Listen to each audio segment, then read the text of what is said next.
जी, अस्सलाम वालेकुम वरहमतुल्लाहि वबरकातुहू। नाज़रीन मोहतरम, अल्लाह सुब्हानहू व तआला से दुआ है कि अल्लाह सुब्हानहू व तआला सदका मोहम्मद वाले मोहम्मद सल्लल्लाहु अलैहि वसल्लम जितने भी लोग बीमार हैं अल्लाह सबको तंदुरुस्ती सेहत अता फरमाए।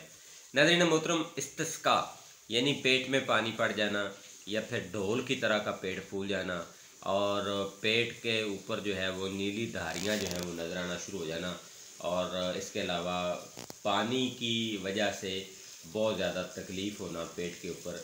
तो अगर आपको ये मसला है या फिर आपके जिस्म में पानी भर जाता है जिसको हम इस्तिस्का कहते हैं, तो इस्तिस्का का जो बेहतरीन नुस्खा है वो क्या है, उसका इलाज क्या है, बहुत से हुक्मात को भी इस नुस्खे का अभी तक नहीं पता।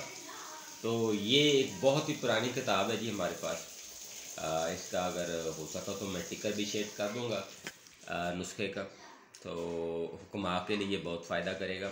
आप इसको बनाएं और इंशाल्लाह आपको ये परेशानी होगी नहीं कि अगर इस्तिस्का हो गया तो उसका आप सिरिंजें भर भर के पानी निकालोगे। नहीं, ऐसा कोई चक्कर नहीं है। आपको मेडिकल की तरफ जाना ही नहीं पड़ेगा। आप इसको इस्तेमाल करेंगे तो इंशाल्लाह बेहतरीन रिज़ल्ट मिलेगा, बल्कि हर तबीब के पास ये बना हुआ होना चाहिए। तो इसमें है जनाब क्या, हींग है जी। हींग जो कि आम तौर पर खानों में भी इस्तेमाल की जाती है। तो ये 9 माशे है। अदरक इसमें 1.5 तोला है। नान ख्वा इसमें 1.5 तोला है। हलीला जर्द इसमें 2 तोला है जी। शतरंज हिंदी इसमें 2 तोला है। कुश्ते शीरी इसमें 2 तोला है। बामन सफ़ेद इसमें 2 तोला है जी। सना मक्की के पत्ते इसमें 2 तोला है।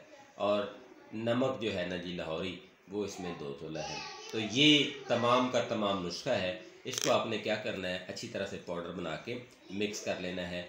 अगर आप इसकी गोली बनाना चाहें तो आप गोली बना सकते हैं, पाउडर की शक्ल में रखना चाहें तो पाउडर की शक्ल में रख सकते हैं, कोई इशू नहीं है। बेहतरीन चीज़ है। तो आपने 3 माह तक की इसकी मकदार खुराक जो है ना जी वो मरीज़ को देनी है। 3 या 4 बल्कि 3 खुराकों के अंदर अंदर आपको इसका रिज़ल्ट मिलेगा। यानी एक खुराक आप अभी दें, एक मतलब सुबह को दें, एक शाम को दें और एक अगली सुबह को दें। यानी 3 खुराकें 8 घंटे के वक्फे के बाद, 12 घंटे के वक्फे के बाद आप देंगे तो आपको इसका रिज़ल्ट मिल जाएगा। पेट में पानी कम हो जाएगा, इस्तिस्का की जो अलामात हैं वो कम होना शुरू हो जाएंगी और 1 हफ़्ते में इस्तिस्का का मरीज़ जो है वो इंशाल्लाह ठीक हो जाएगा। तो ये एक आम चीज़ नहीं है।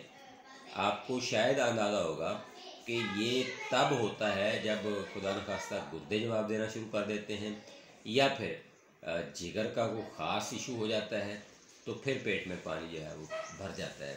तो मेरे भाइयों, इस नुस्खे को लाजमी शेयर करें, लोगों तक पहुंचाएं। बहुत से ऐसे लोग हैं जिनको अवेयरनेस ना होने की वजह से उनका इलाज नहीं हो पाता। तो मेरी आपसे गुजारिश है, लोगों को मालूमात शेयर किया करें। आपके पास जितने भी व्हाट्सएप ग्रुप्स हैं, चैनल्स हैं, उसके ऊपर आप इसको लाजमी प्रमोट किया करें। ईमान अल्लाह, अल्लाह हाफ़िज़, अस्सलाम वालेकुम।